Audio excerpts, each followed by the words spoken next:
You are listening to the Horse Radio Network, part of the Equine Network family.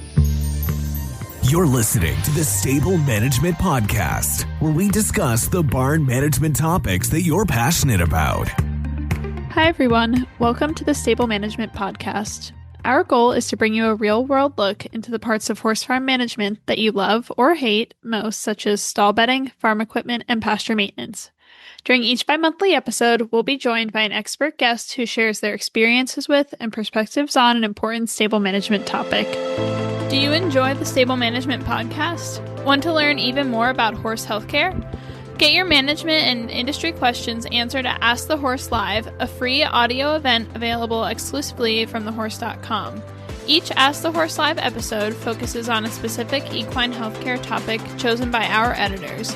We gather leading veterinarians, researchers, and industry experts to tackle your toughest questions.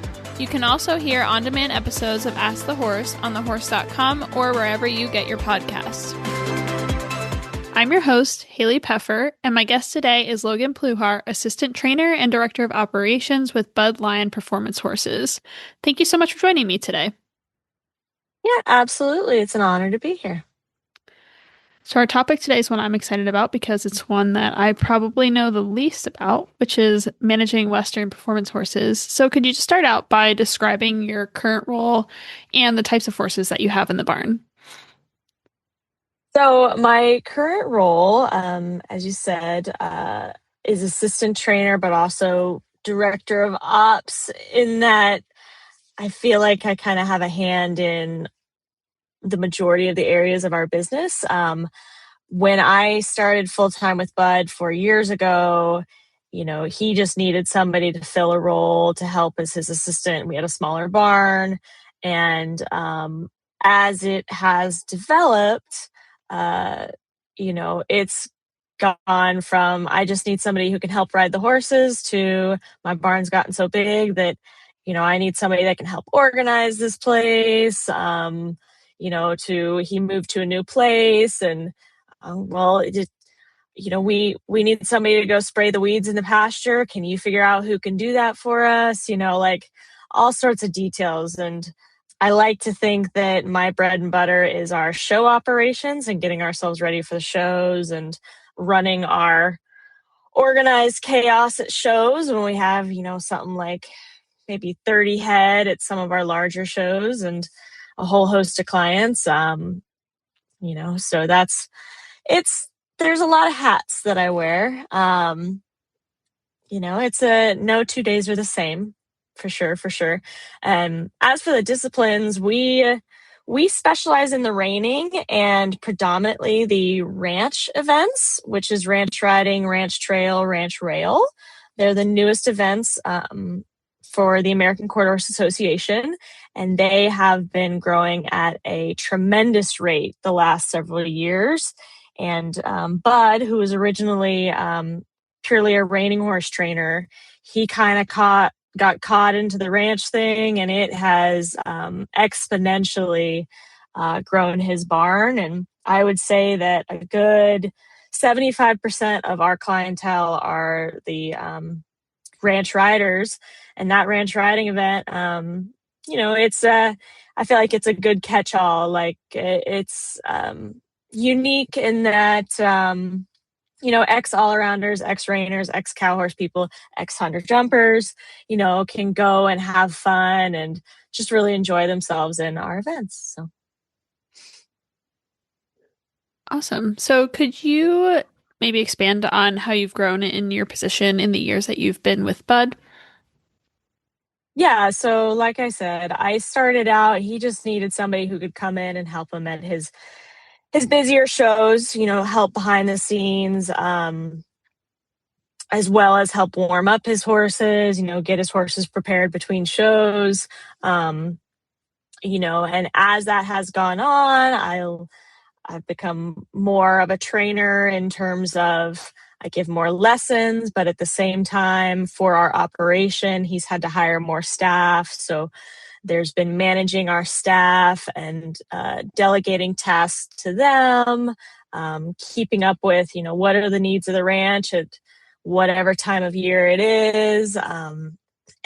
Just I think the growth of my role has corresponded with me always asking myself the question of, what can I take off of Bud's plate?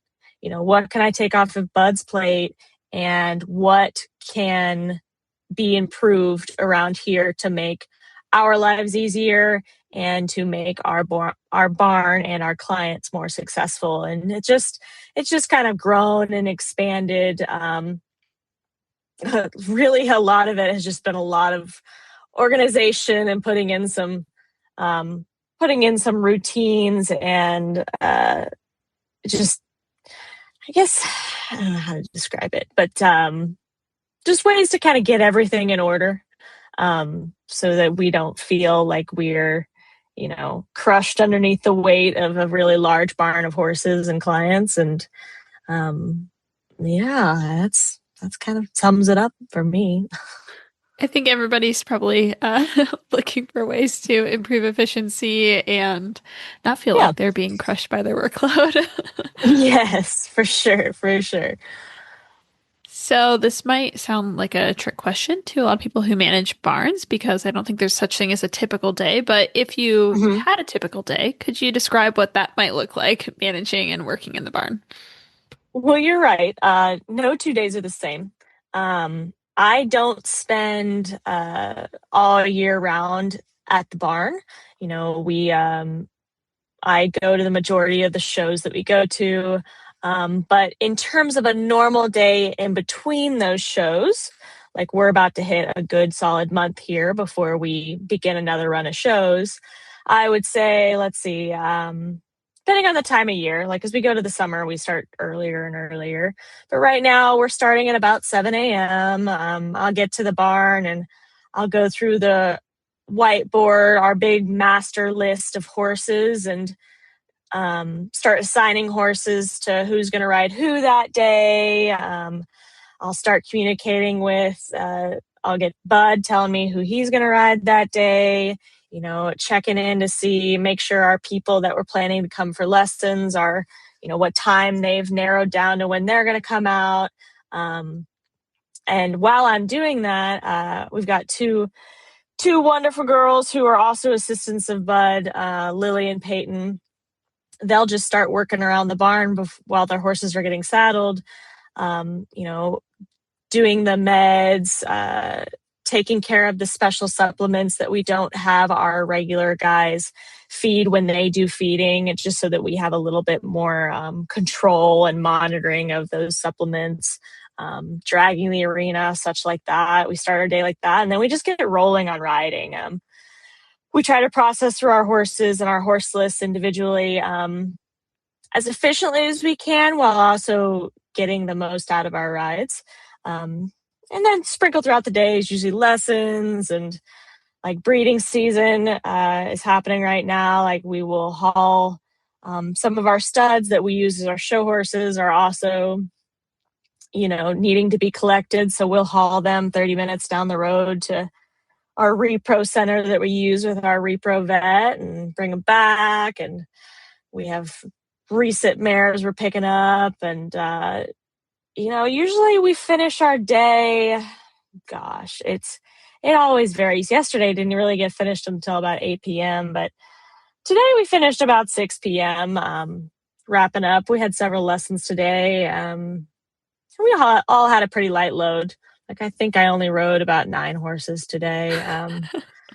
It's truly, it's not too bad. Really, it's it's the little things like having. We've got a couple great grooms right now that, like, I'm able to hop off a horse, tie that horse up, and get on my next one, which is very abnormal because I grew up where you always saddled your own horse and unsaddled your own horse to carry your own stuff, and it was a way to build character and all that. And it took me a little while to get used to that. But it really improves your ability to work through a long horse list if you have one that day. But that's pretty much our typical day when we aren't, getting ready to head to a show. If we're getting ready to head to a show, we'll add some extra tasks like organizing the trailers, making sure all the client's stuff is inside, going through picking up hay that we can have so that when we get to the show, we have an initial feeding of hay for the horses. Just all the extra planning and after hours stuff that happens when you're not on the horse or in the barn. Yeah, but it's different every day. It does keep you on your toes for sure. Yeah, I always feel like I'm asking people a trick question, especially horse people, when I ask them what their typical day looks like, because they're like, what are you talking about, a typical day? Oh, yeah. I mean, on those days when we don't have lessons and I just have a horse list in front of me and I can just focus on that horse list, and those can be some of my favorite days because I feel like I get the most productive riding in. But like, yeah, there's always a curveball. There's always a curveball, but it helps you become really good at adapting and just kind of going with the flow of the day. Like, you can't fight the day. You have to embrace it and make the most of it.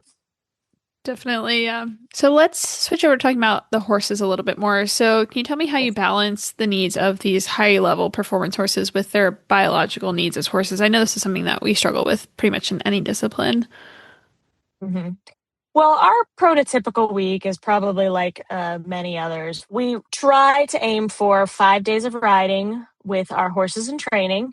And then usually the way that works out is then on Saturday, they get a day of either going out on the walker, grazing, maybe some light turnout. And then Sunday is a complete off day for everybody, horses and humans.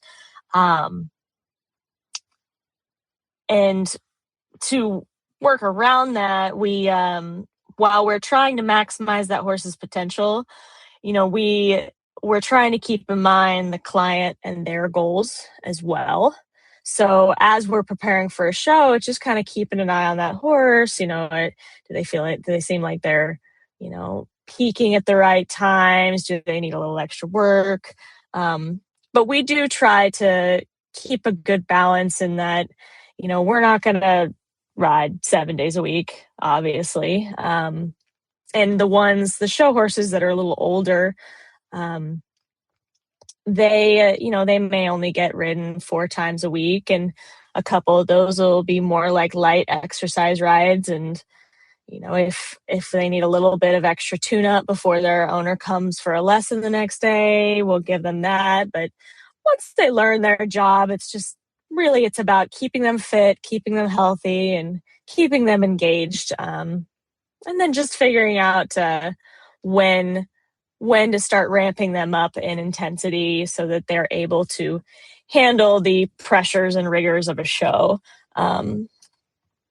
It's just keeping a good eye on everybody, while maintaining your goals and everybody's goals in mind at the same time. Definitely. Yeah, I like that you guys are able to work your schedule where they kind of, they work during the week and then everybody can have a little bit of a break over the weekend. I think that's so important for everyone, to horses and humans, yes. have a bit of a mental break. Oh yeah. Oh yeah. And I see how I've noticed how there are some barns that will take like Sunday and Monday. I can see how that can be successful because I'm sure people that work during the weekdays, they'll want to take lessons on Saturdays. And we definitely get a good bulk of our lessons on Saturday mornings. So for the horses that have lessons on Saturdays, like, we might give them, Monday as an easy walker day or something like that. But we try not to grind on them too hard, but at the same time, we want to keep them fit. And,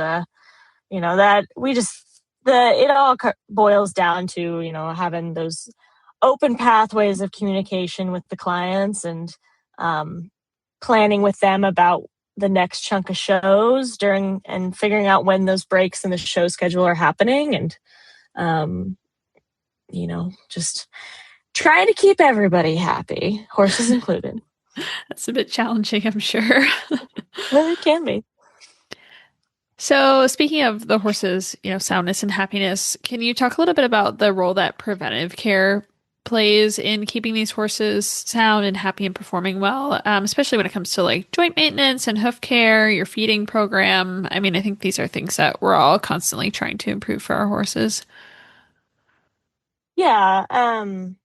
So we have a great sponsor in Nutrina, and we have a great supplement sponsor in Platinum. And it's monitoring your horses, and the longer you've had a horse, the more you know their history and the more you know how they prototypically act or how they look. So like if we've noticed one of those horses seems like they're getting a dull coat or their skin's not really recovering very well in the sweat and with everything happening, that you're like, well, you know what, the changing of the seasons, maybe they're getting a little flaky on their skin because of allergies, and we can talk to our vets and Platinum as well, and they'll send us out a jar of their skin and allergy, and just really listening to what the horses need.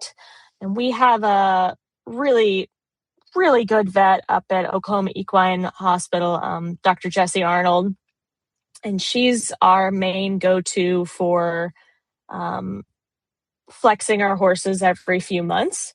Now, we don't necessarily flex everybody in the barn. Usually it's more of a focus on the horses with a big round of shows coming up. But since we are exercising the majority of the horses in our barn, like I said, 5 days a week, we can tell if they start moving a little differently. And we'll say, we'll just take a look at this, see if there's anything that they need a little maintenance on.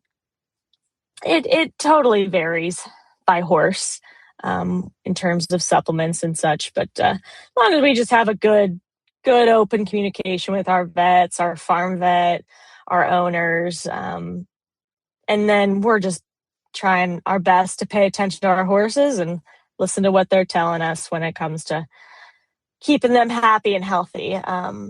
When it comes to the shows, after the shows, they get a good solid week off to try to get them some good amount of rest. And then let's see, usually when our show schedule ends at the start of December, we get a good 2.5 months off before we crank it back up again.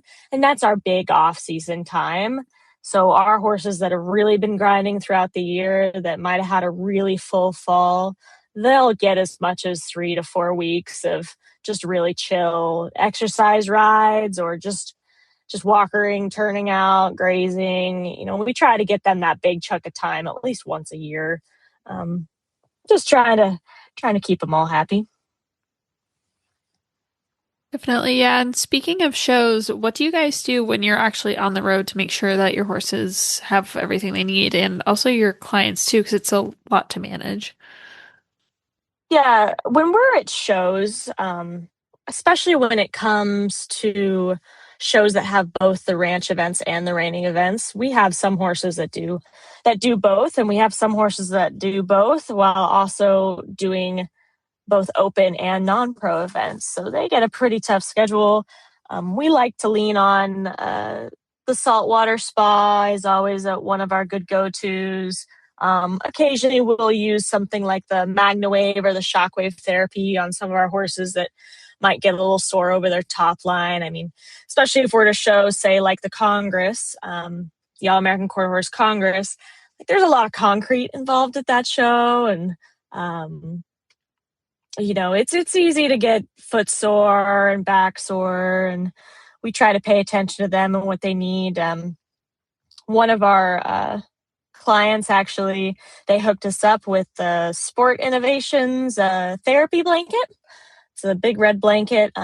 It's got PMF and massage on it and heat, I think. And we try to build that into our routine on show days before and after they show.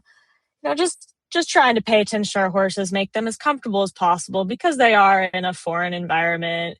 Normally the stalls will get stall mats, but it's still a little bit, it's not like home. They're not going to be as comfortable as they are at home. And, we try to make them as happy and healthy as possible. And, when it comes to the show schedules for those horses, like I said, that might have open and non-pro slated classes and multiple events in a day, we try to start game planning pretty early as soon as the show bill comes out with the owner and laying out, hey, while this horse can do all these classes, when we look at it on the schedule, it's going to be too rough of a schedule for them. Which of these classes can we cut? as much as we know they can be successful in all of those classes, if it's not the best thing for them, we try to cut that out so that they can be at their best for the classes and the goals that the client and the trainer has in mind for that horse. We try not to get too greedy there. Definitely, yeah. Do you enjoy the Stable Management Podcast? Want to learn even more about horse healthcare? Get your management and industry questions answered at Ask the Horse Live, a free audio event available exclusively from thehorse.com. Each Ask the Horse Live episode focuses on a specific equine healthcare topic chosen by our editors. We gather leading veterinarians, researchers, and industry experts to tackle your toughest questions. You can also hear on-demand episodes of Ask the Horse on thehorse.com or wherever you get your podcasts. So let's pivot a little bit to budgeting and cost control. I mean, obviously horse shows are a big expense too. So can you tell us how your barn handles budgeting and cost control while still maintaining a high standard of care for the horses? So obviously it's Bud's business. He handles the pricing, and with his years of experience, he knows how to best put together his training costs. And really, from what I can tell, if we're able to look at from the general client's perspective and from the business owner's perspective and find what is fair for both sides, most of the time everybody comes out pretty happy. I mean, for our operation, I think it's pretty prototypical across most operations. The shavings, the hay and grain at home, the general supplies and such are included in our training costs per month.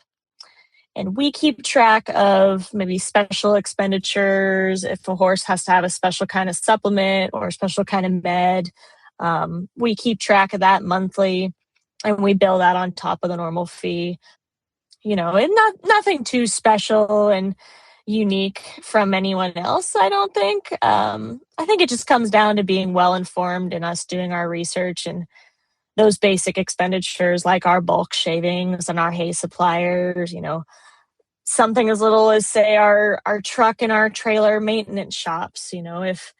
If we're able to find a better deal somewhere else with a higher quality of customer service, we might decide to do that, or it might be a closer, and trying to figure out with our shaving suppliers, for example, sometimes it's difficult for them to get their suppliers on their end to be routine. And they'll say, oh, well, normally we had a company once that was telling us that, okay, well, normally we would deliver every 3 weeks, but our lumber yards are running behind, so we're not going to get to you for an additional 3 weeks. I'm like, man, that really puts us in a bind.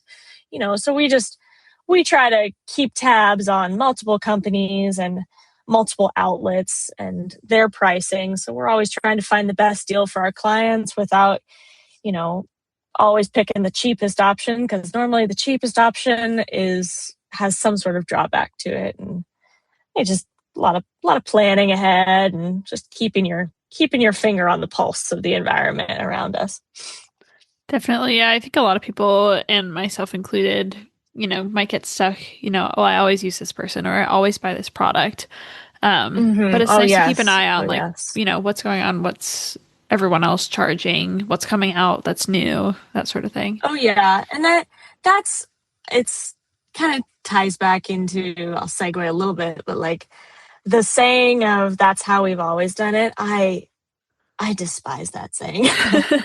I grew up in 4-H, and the motto was to make the best better, and that's just kind of the way I approach everything.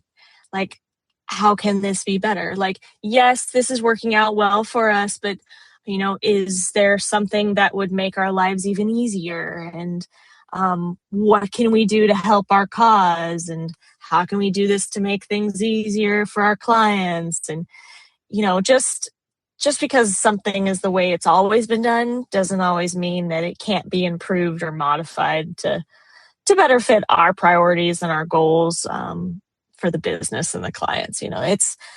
No, I do not like that's how we've always done it way of thinking. That doesn't seem to fly very far.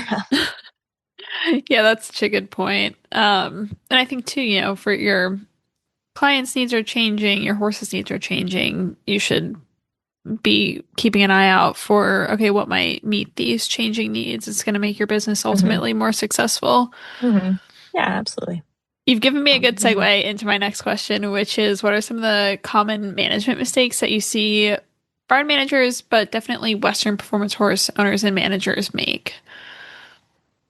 Well, I think we've touched on, about trying not to be too greedy in a show schedule or not having a complacent attitude, about, being shut off to change. But, maybe one of the most important things that I see is a lack of communication. It's a killer. I see it a lot. The system can be sound and everything can be in place for success, but I find if there's not an open flow of communication from the top to the bottom and then back up to the top again, um, you know, what should be easy days can sometimes turn into unnecessarily difficult work days.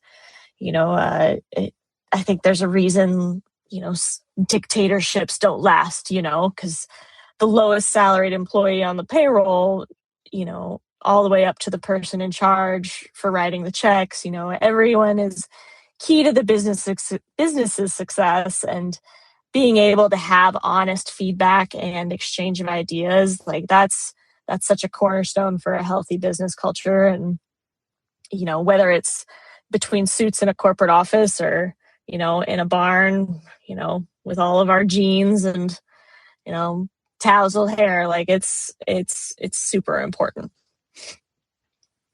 Yeah, it's such a good point. I think some of the people that I've enjoyed working with the most are the people that you can kind of throw ideas back and forth with and come up with good solutions that Yes, work for everybody. for Okay, sure. so my final question for you today is for those who might not yet be in a position like yours but would like to be someday, what advice would you like to give them about what skills or experiences would be non-negotiable that they need to try to get before they can step into this type of role? Well, I mean, obviously it helps if you have horse experience, and I think it helps also, that you've done your research and how, a lot of different barns operate, both big and small, because you can always harvest ideas from other sources, and you can really never stop learning. That's the beauty of it. In a broader sense, I think the attributes that I think have helped me the most in my little kaleidoscope of roles here that I am always watching out for in any new employees that come in. Number one is knowing how to have heavy doses of FIO, which is figure it out.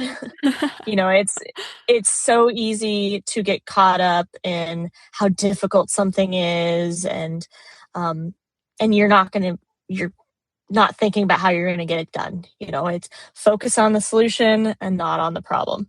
You're not always going to have somebody above you or beside you who can show you how to do something. Sometimes you just have to figure it out, and work the problem in front of you instead of being overwhelmed by its magnitude, one chunk at a time. Um, and then I think as well with that, the number two thing I would say is grit and work ethic. If working with horses and the horse world has taught me anything, it's grit. Knowing how to hang on in the tempest, even when you feel like you aren't going to make it through.